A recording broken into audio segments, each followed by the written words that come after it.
Hello student, कैसे हैं आप? तो आज की क्लास में हम आगे देखेंगे। तो जैसा कि आप देख रहे थे कि हम टाइप्स बता रहे थे, केमिकल इक्वेशंस के टाइप्स चल रहा था। दो हमने बता दिया था, कॉम्बिनेशन और डिकम्पोजिशन रिएक्शन। तो दोनों कंप्लीट हो गया था।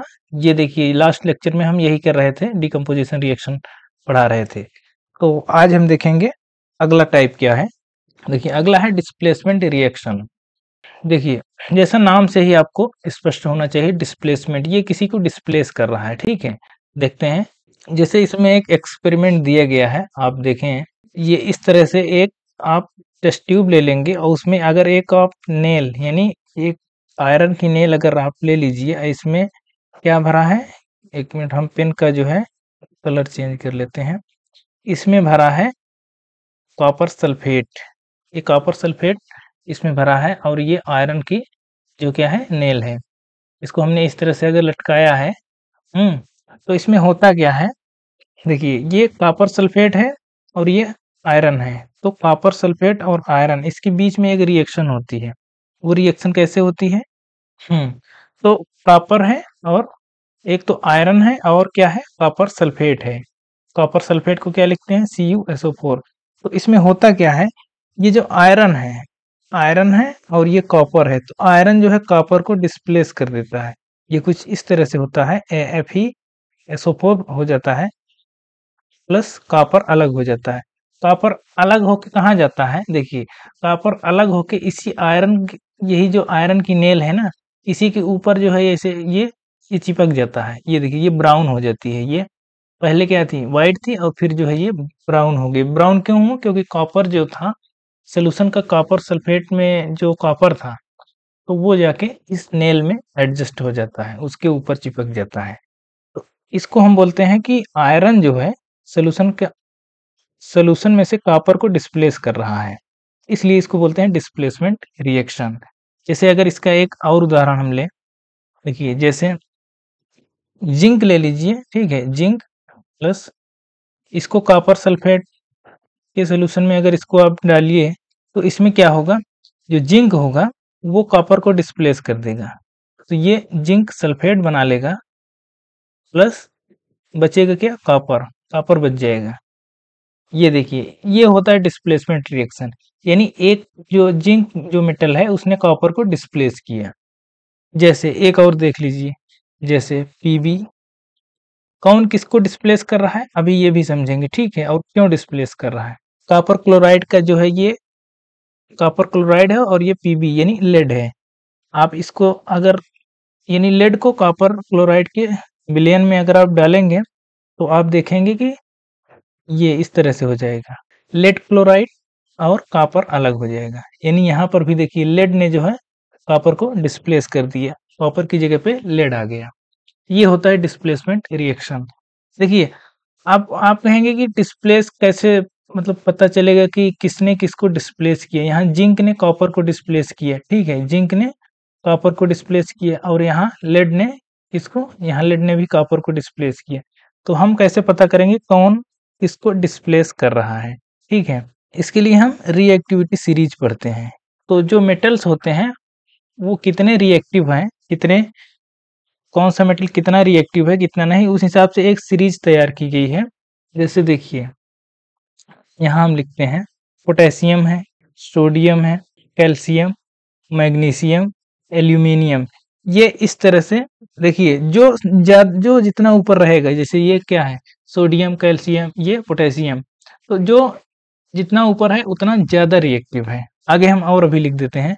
एल्यूमिनियम के बाद जिंक होता है। फिर अगर आपको याद भी होगा, आपकी किताब में भी है, आयरन, लेड, फिर हाइड्रोजन, कॉपर, मरकरी, फिर एयू गोल्ड होता है। ठीक है, तो ये इस तरह से है। ठीक है, यानी अगर ऊपर से हम नीचे आएंगे, तो ये रिएक्टिविटी इनकी घटती जाएगी। ये ऊपर वाला ये मोस्ट रिएक्टिव है, मोस्ट रिएक्टिव, और नीचे वाले जो है वो लेस रिएक्टिव है, लेस रिएक्टिव। या इसको आप कह सकते हैं क्या क्या, कि रिएक्टिविटी डिक्रीजिंग या डिक्रीजेस। जैसे जैसे हम नीचे जाएंगे रिएक्टिविटी इनकी डिक्रीज करती जाएगी। ठीक है, तो ये आपको याद करने वाली चीजें हैं, आपको इस तरह से क्रम में चीजें याद रहनी चाहिए। जैसे अगर हम कहें जिंक, एक और लें, प्लस HCl, हाइड्रोक्लोरिक एसिड। अब देखिए जिंक है और यहाँ पे हाइड्रोजन है। जिंक को अगर HCl में अगर डुबोएंगे या रखेंगे तो दोनों एक दूसरे को रिएक्ट करेंगे, और ये जिंक और हाइड्रोजन में देखिए किसकी रिएक्टिविटी ज्यादा है। देखिए जिंक कहाँ है, यहाँ है, और हाइड्रोजन यहाँ है, तो जिंक ऊपर है, तो सबसे ज्यादा रिएक्टिव जिंक होगा, तो ये ZnCl बना लेगा, प्लस हाइड्रोजन गैस रिलीज हो जाएगी। ये इस तरह से। एक और अगर आप इस तरह से अगर देखिए, आयरन प्लस H2SO4। देखिए अब आयरन और हाइड्रोजन में कौन ज्यादा रिएक्टिव है, आयरन देखिए कहाँ है, आयरन ये है, हाइड्रोजन ये है, तो आयरन ज्यादा रिएक्टिव है, तो आयरन जो है हाइड्रोजन को डिस्प्लेस कर देगा, तो ये बना देगा FeSO4 प्लस हाइड्रोजन गैस। ये है रिएक्टिविटी सीरीज से जो है डिस्प्लेसमेंट रिएक्शन कैसे जो है हो रही है। आई थिंक आपको समझ में आ गया होगा कि डिस्प्लेसमेंट रिएक्शन क्या होती है। इसमें आपको ये चीजें याद करनी है, रिएक्टिविटी सीरीज क्या होती है। अगला टाइप है डबल डिस्प्लेसमेंट रिएक्शन। देखिए डिस्प्लेसमेंट इसमें भी हो रहा है, लेकिन इसमें जैसे उसमें एक ही था, एक ही मेटल जो है डिस्प्लेस कर रहा था जो है, लेकिन यहाँ पे 2 बार डिस्प्लेसमेंट होगा, इसलिए इसको डबल डिस्प्लेसमेंट रिएक्शन कहा गया है। जैसे आपको यहाँ देखिए, यहाँ 2 टेस्ट ट्यूब लिए गए हैं, एक में बेरियम क्लोराइड है और दूसरे में सोडियम सल्फेट है, दोनों को एक साथ मिक्स किया गया है। तो दोनों को एक साथ अगर मिक्स करेंगे तो क्या बनेगा, देखिए ये बेरियम सल्फेट बना लेता है। देखिए अगर हम इसको लिख भी दें, सोडियम सल्फेट का क्या होता है chemical formula, Na2SO4, sodium sulphate है प्लस बेरियम क्लोराइड BaCl2, यहाँ लिख देते हैं। ठीक है, जब इनको मिक्स करेंगे तो ये बनाता है BaSO4 प्लस NaCl। देखिए इक्वेशन को बैलेंस भी कर लेंगे, तो यहाँ पे अगर हम 2 लगा देंगे तो इक्वेशन बैलेंस हो जाएगी, क्योंकि यह 2 सोडियम देखिए 2 है, यहाँ पे 2 है। अब देखिए सब कुछ बराबर हो गया है, फ्लोरीन 2 हो गया, 2 हो गया, हाँ ठीक है। तो सोडियम सल्फेट और बेरियम क्लोराइड हमने मिक्स किया तो BaSO4, यानी देखिए ये डिस्प्लेस होकर ये यहाँ चला गया है और ये यहाँ चला आया है, कुछ इस तरह से हुआ है। हाँ, तो इसको बोलते हैं डबल डिस्प्लेसमेंट। वहां एक ही हो रहा था, देखिए पीछे जैसे आपने देखा, ये देखिए जिंक था, हाइड्रोजन को डिस्प्लेस कर रहा था, आयरन था, हाइड्रोजन को डिस्प्लेस कर रहा था, लेकिन यहाँ पे डिस्प्लेसमेंट देखिए 2 बार हो रहा है। सोडियम यहाँ पे चला गया, बेरियम को डिस्प्लेस कर रहा है, और बेरियम की जगह पे सोडियम आ जा रहा है। तो ये हो गया double displacement reaction.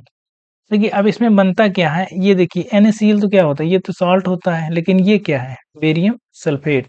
Barium sulphate एक तरह का ये इसको बोलते हैं प्रेसिपिटेट, प्रेसिपिटेट।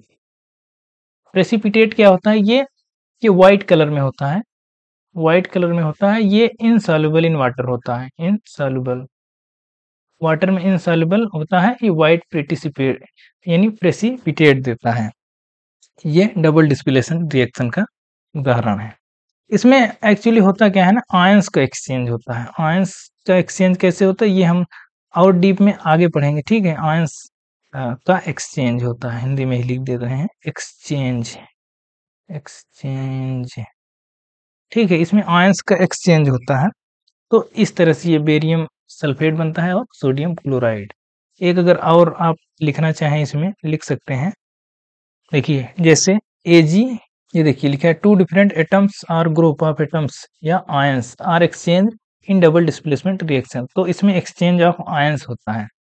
देखिए AgNO3 प्लस NaCl, देखिए तो ये AgCl अलग बन जाएगा, AgCl प्लस NaNO3, NaNO3 ये एक तरह का सॉल्ट होता है, आपको पता है। ठीक है, आगे हम सॉल्ट वाला चैप्टर भी पढ़ेंगे, तो एसिड बेस एंड साल्ट तो उसमें हम डिटेल में पढ़ेंगे। फैमिली ऑफ साल्ट जब पढ़ेंगे तो इसको हम पढ़ेंगे किस तरह का सॉल्ट है। ठीक है, लेकिन AgCl क्या है, ये है व्हाइट, जैसे उसमें मिल रहा था व्हाइट प्रेसिपिटेट, यहाँ भी मिलेगा व्हाइट प्रेसिपिटेट। ये इनसॉल्युबल इन वाटर होता है, इनसॉल्युबल। ठीक है, तो आई थिंक इसमें आप ये 2 रिएक्शन ध्यान रखेंगे। ठीक है, और इसमें बस आपको इतना ही पढ़ना है, 2 रिएक्शन पढ़ लीजिए, थोड़ा सा इसमें समझने का है। ठीक है, तो आगे चलते हैं, अगला कौन सा टाइप है, ऑक्सीडेशन एंड रिडक्शन। हाँ, ये थोड़ा सा इम्पोर्टेंट है, ज़्यादातर सवाल जो बनते हैं वो यहीं से बनते हैं, ऑक्सीडेटर रिडक्शन, या इसको सिंपल रिडॉक्स रिएक्शन बोलते हैं।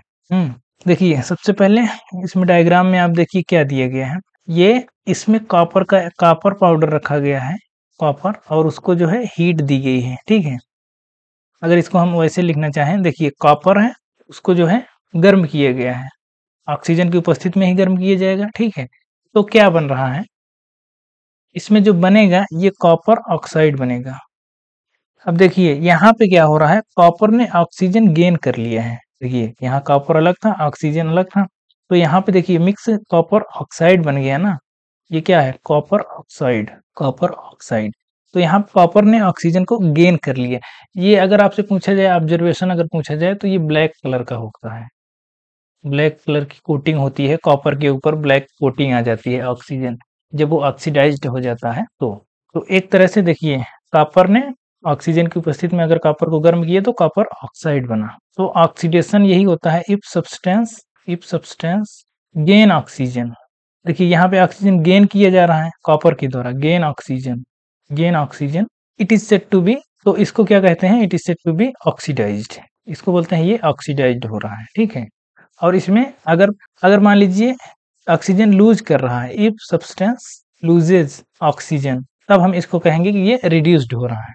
नाम से आपको मतलब क्लियर हो जाना चाहिए, रिड्यूस्ड मतलब ऑक्सीजन की कमी हो रही है उसमें, रिड्यूस्ड हो रहा है, ऑक्सीजन बढ़ रहा है यानी वो ऑक्सीडाइज्ड हो रहा है। इतना आई थिंक आपको समझ में आ रहा होगा कि अगर ऑक्सीजन का गेन हो रहा है तो ऑक्सीडाइज्ड हो रहा है, और ऑक्सीजन का लॉस हो रहा है तो रिड्यूस्ड हो रहा है।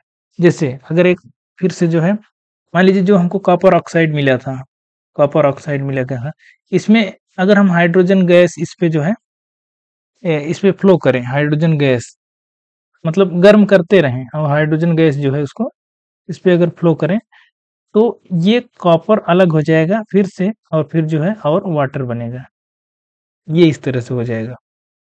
अब इसमें देखिए कॉपर, देखिए यहाँ पे कॉपर ऑक्साइड था, लेकिन यहाँ पे क्या बना, सिर्फ कॉपर। तो ये ऑक्सीजन देखिए इसमें रिड्यूस्ड हुआ, ठीक है, इसको बोलेंगे रिडक्शन हुआ यहाँ पे ऑक्सीजन का, ये रिडक्शन हुआ, ठीक है। लेकिन हाइड्रोजन देखिए, हाइड्रोजन यहाँ पे हाइड्रोजन क्या हुआ, ऑक्सीजन के साथ आ गया, यहाँ पे हाइड्रोजन क्या हुआ, ऑक्सीडाइज्ड हुआ, तो इसको बोलते हैं ऑक्सीडेशन। एक मिनट, ये ऑक्सीडेशन, ठीक है, यहाँ लिख देते हैं ऑक्सीडेशन। तो यहाँ पे रिडक्शन किसका हुआ, कॉपर का, कॉपर रिड्यूस्ड हुआ, कॉपर ऑक्साइड रिड्यूस्ड हुआ कॉपर में, और हाइड्रोजन जो है वो ऑक्सीडाइज्ड हुआ वाटर में, ठीक है, ये इस तरह से है। दूसरा अगर लिखें जिंक प्लस ऑक्सीजन, क्या बनेगा, जिंक ऑक्साइड बना, ठीक है, ये येलो कलर का होता है। जिंक देखिए यहाँ पे जिंक था, मेटल था, लेकिन ये यहाँ पे ऑक्सीजन पाके ये ऑक्सीडाइज्ड हो गया है, ठीक है, इसको बोलेंगे ये ऑक्सीडाइज्ड हो गया है या ऑक्सीडेशन, यहाँ पे ऑक्सीडेशन हो रहा है, ये इस तरह से। यहाँ देखिए और एक उदाहरण आप ले लीजिए, जैसे जिंक ऑक्साइड है प्लस कार्बन, कार्बन के साथ अगर ये रिएक्ट करेगा तो ये बनेगा जिंक प्लस कार्बन मोनोऑक्साइड। तो आप इसमें अब बता सकते हैं कौन ऑक्सीडाइज्ड हो रहा है, कौन रिड्यूस्ड हो रहा है। देखिए जिंक ऑक्सीजन रिड्यूस कर रहा है, ऑक्सीजन यानी लूज कर रहा है, तो जो ऑक्सीजन लूज करता है उसको क्या बोलते हैं, रिडक्शन। और जो ऑक्सीजन गेन करता है, देखिए कार्बन ऑक्सीजन गेन कर रहा है, इसको क्या बोलेंगे, ऑक्सीडेशन। एक और उदाहरण आप देख लीजिए, जैसे MnO2 प्लस HCl, ये बनेगा MnCl2 plus H2O plus chlorine gas, ठीक है। देखिए इसमें आप ध्यान दीजिएगा, यहाँ पे क्या हो रहा है, ऑक्सीजन यहाँ पे रिड्यूस्ड हो रहा है, कहाँ से, देखिए यहाँ पे MnO2 है और यहाँ पे MnCl2 है, तो यहाँ पे ऑक्सीजन की कमी हो रही, तो यहाँ पे रिडक्शन हो रहा है, ठीक है। लेकिन यहाँ पे देखिए हाइड्रोजन से, यहाँ हाइड्रोजन यानी हाइड्रोक्लोरिक एसिड है, इसमें से जो है ये हाइड्रोजन की कमी हो रही है, ये देखिए ये सिर्फ क्लोरीन बन रहा है, तो ये ऑक्सीडेशन हो रहा है, कैसे, ये यहाँ पे ऑक्सीडेशन हो रहा है। इसको हम थोड़ा सा और इसमें ऐड करेंगे। देखिए आपने क्या पढ़ा था, इफ सब्सटेंस गेन ऑक्सीजन, तो उसको अगर गेन कर रहा था तो क्या कह रहे थे, अगर गेन कर रहा था ऑक्सीजन, यहाँ O2 के सेंस में है, अगर गेन कर रहा तो हम कह रहे थे ऑक्सीडाइज्ड हो रहा है, ठीक है। और अगर लूज कर रहा था ऑक्सीजन, तब हम कह रहे थे ये रिडक्शन हो रहा है, ठीक है, रिड्यूस्ड हो रहा है। लेकिन इसमें थोड़ा सा और ऐड करेंगे, या तो ऑक्सीजन गेन करे या हाइड्रोजन लूज करे, या ऑक्सीजन लूज करे या हाइड्रोजन गेन करे। इसको ठीक से हम लिख देते हैं, इसको नोट करके आप लोग लिख लीजिए। इफ सब्सटेंस गेन ऑक्सीजन और लूज हाइड्रोजन या लूजेस हाइड्रोजन, देन हम इसको क्या कहेंगे, ऑक्सीडाइज्ड। ये डी है, ऑक्सीडाइज्ड, ये ऑक्सीडाइज्ड हो रहा है। और दूसरा क्या लिखेंगे, इफ सब्सटेंस लूजेस ऑक्सीजन और गेन हाइड्रोजन, तब हम इसको कहेंगे कि ये रिड्यूस्ड हो रहा है। ठीक है, अब आपको ये वाला एग्जांपल बेहतर समझ में आएगा। ये देखिए, यहाँ पे ऑक्सीजन, देखिए ऑक्सीजन यहाँ पे रिड्यूस हो रहा है, ठीक है, ये समझ में आ रहा है। लेकिन यहाँ पे हाइड्रोजन जो है, देखिए यहाँ हाइड्रोजन क्या हो रहा है, लॉस हो रहा है, हाइड्रोजन का लॉस हो रहा है, इसलिए ये ऑक्सीडाइज्ड हो रहा है। तो हाइड्रोजन का लॉस जहाँ होता है, क्या होता है, ये देखिए हाइड्रोजन का लॉस, हाइड्रोजन क्या होता है, ऑक्सीडाइज्ड होता है। ठीक है, तो आई थिंक समझ में आपको आ गया होगा। तो ये है ऑक्सीडेशन एंड रिडक्शन या रिडॉक्स का रिएक्शन। देखिए थोड़ा सा हमें और पढ़ना है। देखिए अगर इसमें आप एक और एग्जांपल देखें, जैसे मैग्नीशियम प्लस ऑक्सीजन, ये अगर आपको याद होगा पहला लेक्चर जब हम करा रहे थे, फर्स्ट लेक्चर, उसमें भी ये हमने कराया था। मैग्नीशियम को ऑक्सीजन की उपस्थिति में जलाया था तो क्या बना था, मैग्नीशियम ऑक्साइड। पहले लेक्चर में बताया गया था, जिसमें हम केमिकल या ये रासायनिक परिवर्तन यानी केमिकल चेंज और फिजिकल चेंज हम पढ़ा रहे थे। उसमें हमने बताया था कि मैग्नीशियम को ऑक्सीजन की उपस्थिति में जलाते हैं तो मैग्नीशियम का ऑक्साइड बनता है। तो यहाँ पे देखिए मैग्नीशियम जो है क्या हो रहा है, मैग्नीशियम ऑक्सीजन गेन कर रहा है। तो ऑक्सीजन गेन करता है तो क्या होता है, गेन ऑक्सीजन, ऑक्सीडाइज्ड हो रहा है, मैग्नीशियम ऑक्सीडाइज्ड हो रहा है। ठीक है, हमने टाइप्स आपको सारे टाइप्स बता दिए, केमिकल रिएक्शंस के सारे टाइप्स हमने खत्म कर दिए। ठीक है, तो आप इसको रिवाइज करिए। ठीक है, अब चैप्टर आपका लगभग खत्म हो गया है। थोड़ा सा लास्ट में जो है effect of oxidation and reduction, तो नहीं ऑक्सीडेशन का ही इफेक्ट क्या होता है वो थोड़ा सा हम ये पढ़ेंगे, कोरोजन क्या होता है, ये देखेंगे।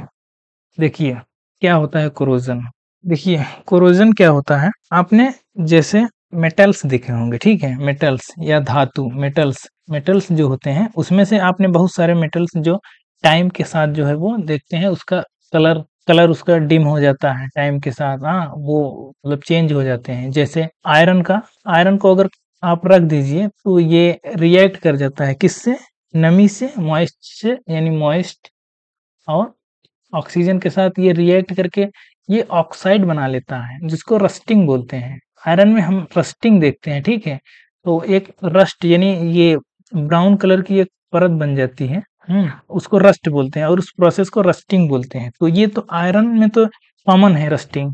तो इसके क्या होता है, इससे वो मेटल्स जो है वो खराब होता है, धीरे धीरे जो है वो उसको उसका कोरोजन होता है, यानी संक्षारण इसको बोलते हैं हिंदी में, वो धीरे धीरे खराब हो जाता है।